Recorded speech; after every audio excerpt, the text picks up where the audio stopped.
Pagkalipas pa ng ilang sandali, Akala ko ba'y natatanda mo ang libing na aking ama? Hindi ko nga po maintindihan kung bakit nawala eh.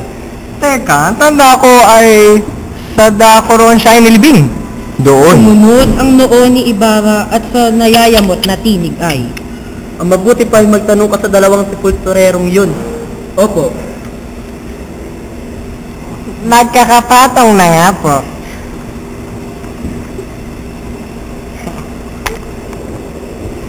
alam ba ninyo kung ano ang nangyari sa malaking krusan ng kahoy sa isang libing dito? Yun ba? Sinunog ko. Ano? Bakit mo sinunog? Ang malaking kurang nagutom na. Nasunugin ko! Hindi nakatiis si Ibarra.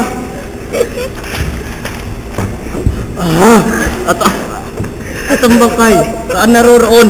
Itinahukay po sa akin ng malaking kura at ipinilipas sa akin ang libing na may chick. Sumilakbo ang dugo ni Ibarra. At sinunod mo naman ang utos niya? Hindi po, Ginoo. Umulan po noon at napakabigat ng kabaong kaya inulog ko na lang sa ilog. Waring pinagsakluban ng langit at lupa si Ibarra sa sinapit na kapalaran ng bangkay ng kanyang ama. Hindi na mapaglabanan ang kapighati ang lumakon sa kanyang pagkatao. Paglabas na ng libingan, ang naghihimutok na binata namang mamataan na dumarating na si Padre Salvi. Parang bulkang sumabog sa dibdib niya at ng matinding poot. Sabay suntok sa pare. Sa kanyang silig ay halos mabaliw si Ibarra.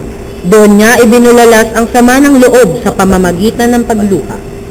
Hindi na malaya ng binata ang paglipas ng mga sandali. Nanatili siya sa kanyang kalungkutan.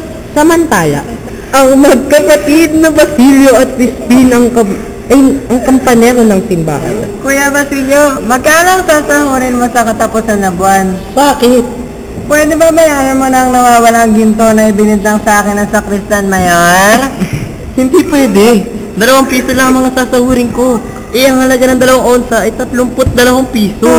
Pero talagang hindi ko kinuha yun. Baka pag nalaman ng nanay ay panuhin niya ako. Kung ano man ang mangyari, Crispin, bahala na. Nakasamo ang loob mo.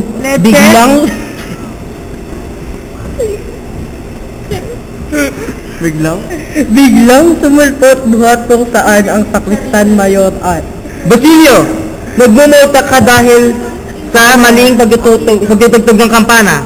At ikaw, Crispin, mananatili ka rito hanggang hindi mo inilabas ang ninakaw mong ginto.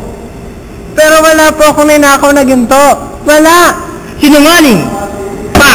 Kinaladkad ng sakristan mayor si Crispin. Ikaw naman ang magkapatid ang pangalan. Sinangpangalan si Basilio.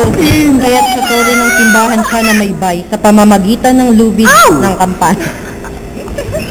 Samantala, abanala naman si Sisa. Ang ina nila Basilio at Crispin sa pagluluto ng kanilang mga paboritong putahe. Tiyak na gusto Tiyak na gusto na mga anak ko pagdating nila. Kawawa naman sila. Kundi lang sana sa garulang ama nilang si Pedro. Di sana kami magkakaganito.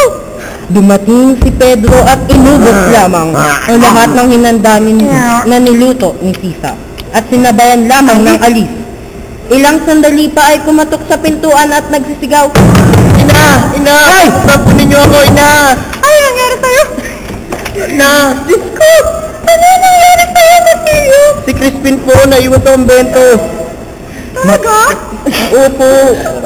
Matapos maisalaysay ni Basilio sa ina ang pangyayari, sila ay natulog na. Nanaginip si Basilio na binubagod si Crispin ng sakristang mayor ang nakuha. Dahil hindi ito ay nilalabas ng perang hinakaw niya rin. Hinising ni Sisa ang nananaginip na si Basilio. Saka tinanong kung anong nangyari. Nagsinungaling na sinabi ni Basilio ang kanyang napaginipan at saka sinabi niya ang kanyang balak para sa ikanilang tatlo nila ni Crispin at Sisa. Sige, hayaan na, anak. Bukas na bukas ay pundan ko ang kura. Kasi usap ako na pauwiin na ang kapatid mo. Kinabukasan, dalha ang mga gulay na pinamitas sa kanilang bakuran nagpunta na si Sisa sa kumbento. May kailangan ka ba sa kanya?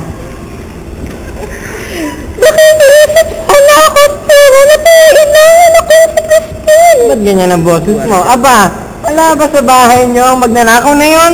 Natigilan si Sisa.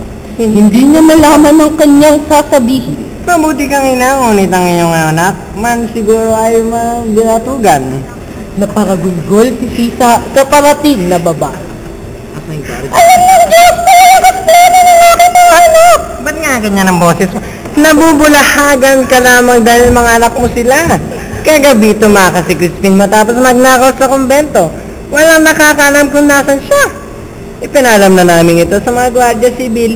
Marahil nandun na sila at dadakpin na si Crispin. Diyos ko! Ay! Nagtatakbong pauwi si Sisa. Hindi kaila sa kanya ang lupit ng mga gwardiya sibil.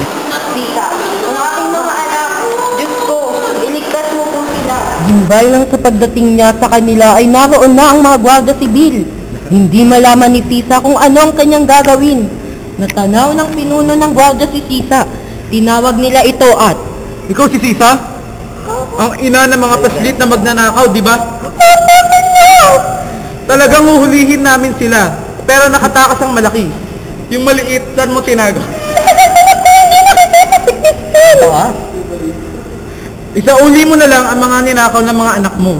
At hindi ka na namin huhulihin. Kaming mag-anak ay iwaki. Nasa gutom. Kaya pinito ako hindi sila magnanakaw. Sinungaling! Ikukulong ka namin sa kwartel hanggat hindi mo sinasauli ang mga ninakaw ng mga anak mo. Kulong ka! Kulong! kinaladkad ng mga gwardiya sibil si Sisa sa parang sabog ang dibdib niya sa kahiyan dahil pinagtitinginan siya ng mga tao. Pagkarating sa hotel, ikinalang na si Sisa. Mabubulo ka riyan kapag hindi ka nagsabi ng totoo. Pinakawala na si Sisa mula sa kanyang set at siya at patakbong lumisan sa mistulang baliw na tumatakbo sa kalye. Nang makarating siya sa kanilang bahay, nakita niyang ang damit ni Basilio na may dugo.